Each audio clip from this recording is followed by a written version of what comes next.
Magandang araw, Ginang Tugade. Ako si Janjan M. Alud kasama ang aking miyembro na si Maala Ivy at Balmes Danica upang talakayin ang persepsyon sa pagpili ng kursong Bachelor sa Wikang Ingles sa unang baitang ng Mindoro State University.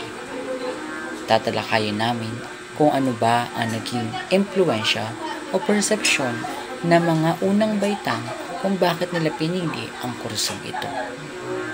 Narito si Danica Balmes upang ipresenta ang Kabanata 1. Kabanata 2. Kaugnay na literatura at pag-aaral. Ayon kay Comedian et al. 2018 na nagsasabi ang pag-aaral sa isang universidad ay nagsasangkot ng paggawa ng iba't ibang optional na kurso. Lalo na para sa mga estudyante na mas malalaking departamento at kailangan may angat isaalang-alang ng mga estudyante kung alin sa maraming optional na kurso ang pinakamabuti para sa kanila. Mahalaga ang mga opsyon sa kurso para matupad ang mga kinakailangan na degree para sa kanilang hinaharap. Dahil sa dami ng optional na kurso, maaaring kailanganin ng mga estudyante na maglaan ng maraming oras sa panalisik ng impormasyon para sa bawat kurso upang mapili ang pinakamahusay na opsyon para sa kanilang sitwasyon. Dahil hindi palagi sapat ang impormasyon ng mga estudyante, maaaring maging mahirap para sa kanila ang gumawa ng tamang desisyon. Ngunit ayon kay Wang et al. 2020 na sinasabing madalas na naapektuhan ang mga estudyante ng mga opinyon ng ibang mga estudyante. Sa ilalim ng mga kondisyon ito, mahalaga mongolekta ng impormasyon ng estudyante at kurso at pagkatapos ay magsagawa ng karagdagang pagsusuri upang matukoy kung alin mga kurso ang maaaring matugunan ang mga personal na pangailangan ng bawat estudyante. Disenyo ng pag-aaral. Ang disenyo ng pananaliksik, ito ay qualitative research. Ginamit ito upang makuha ang pag-unawa sa mga pangunahing dahilan, palagay at inspirasyon. Nagbibigay ito ng mga piraso ng kaalaman sa issue o lumilikha ng mga ideya o haka-haka para sa potensyal na research. Ang qualitative research ay nakatuon sa pag-unawa ng isang tao.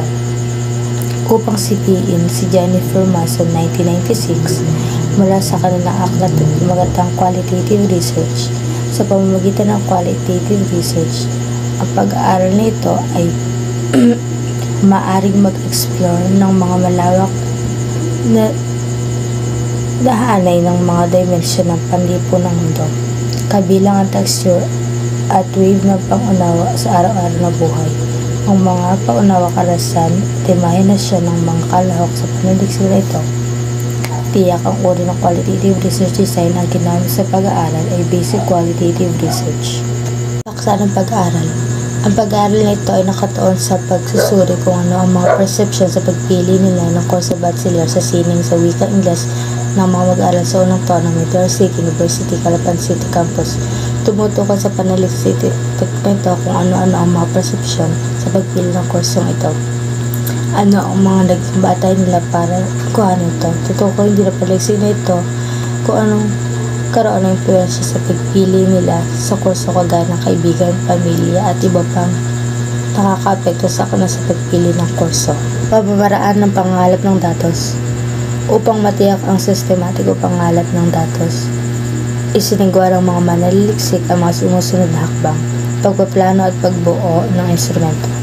Binuo at sinuri ang mga talatanungan upang matiyak na ang mga ito ay angkop sa layunin ng pananaliksik. Ang mga instrumento ito ay ipinasa sa mga eksperto para sa validasyon. Instrumento ng pag-aaral. Upang makalikom ng sapat at makabuluhang datos, gumamit ang mga mananaliksik ng dalawang pangunahing instrumento, ang survey questionnaire. Survey questionnaire, ginamit ang talatanungan upang matukoy ang antas ng kaalaman ng mga mag-aaral sa mga aktang papantukan. Ang survey binubuo ng mga tanong na may kaugnay. Magandang araw, Ginang Tugade. Narito ako upang depensahan, talakayin ang Kabanata 4 tungkol sa paglalahad, pagsusuri at interpretasyon ng datos. Sa titulong Persepsyon sa pagpili ng kursong bachelor sa sining sa wikang Ingles sa unang baitang ng Mindoro State University. Ang kabanatang ito ay naglalahad ng mga sagot ng mga suliranin kasama ang pagsusuri at interpretasyon nito. Unang paglalahad ng suliranin ay paano na-impluwensyahan ng mga persepsyon ng mga mag-aaral ang kanilang desisyon na kumuha ng kursong bachelor's sa sining sa wikang Ingles sa Mindoro State University. Natuklasan din ni Zera at Shekeri 2015 na ang mga kadahilanan ng pamilya, panlipunan at personal na tulad ng antas ng edukasyon ng mga magulang, kita ng sambahayan, paggamit ng media, at personal na interes ay maaaring pilitin ng mga estudyante ang baguhin ang kanilang pag-iisip.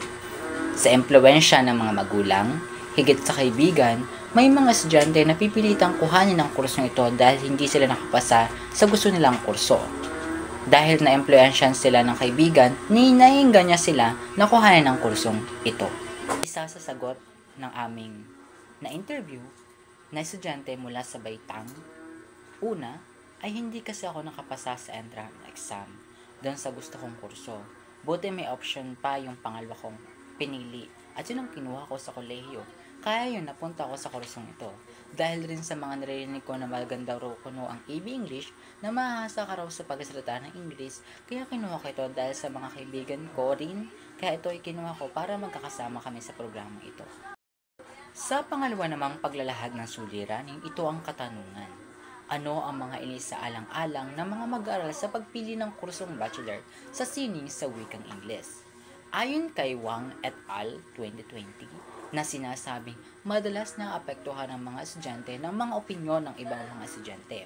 Sa ilalim ng mga kondisyon na ito, mahalagang mangolekta ng impormasyon ng estudyante at kurso pagkatapos magsagawa ng karagdagang pagsusuri upang matukoy kung ano ang kursong maaring matugunan ng mga personal na pangailangan sa bawat estudyante. Kaya sa pagpili ng kursong iyong tatahakin, kagaya ng bachelor sa sining sa wikang English, dapat pinag-iisipang mabuti at sinasaalang-alang kung ano nga ba ang gusto at nais mo sa buhay. Ito ang dalawang sagot na aming napanayam. Ako kasi ay may interest sa kursong ito kaya pinili ko ito sapagkat andito yung gusto kong karera na gusto kong kuhanin. Napag-aralan ko rito ang panitikan at wika na gusto kong pag-aralan kaya gusto ko dito. Samantalang ayon sa isang naming napanayam, ang sinasaalang-alang niya ay kung saan siya magaling sa pagsulat ng iba't ibang sulatin tulad ng poem, research at sa paraan nito, mahuhubog ang kanyang pagsusulat sa pagkuha ng kurso. Para naman sa pangatlong paglalahad ng suliranin, bakit mahalagang maunawaan ng mga persepsyon ng mga mag-aaral upang mapabuti ang proseso sa pagpili ng kursong bachelor sa wikang Ingles sa Mindoro State University. Ayon sa pag-aaral ni Cook 2016, karamihan sa mga mag-aaral sa high school o senior high school na nagpaplano ng kanilang kareras ay nakaramdam sila ng stress dahil sa pagnanais nilang magtagumpay at matugunan ang inaasahan ng sarili, pamilya at lipunan.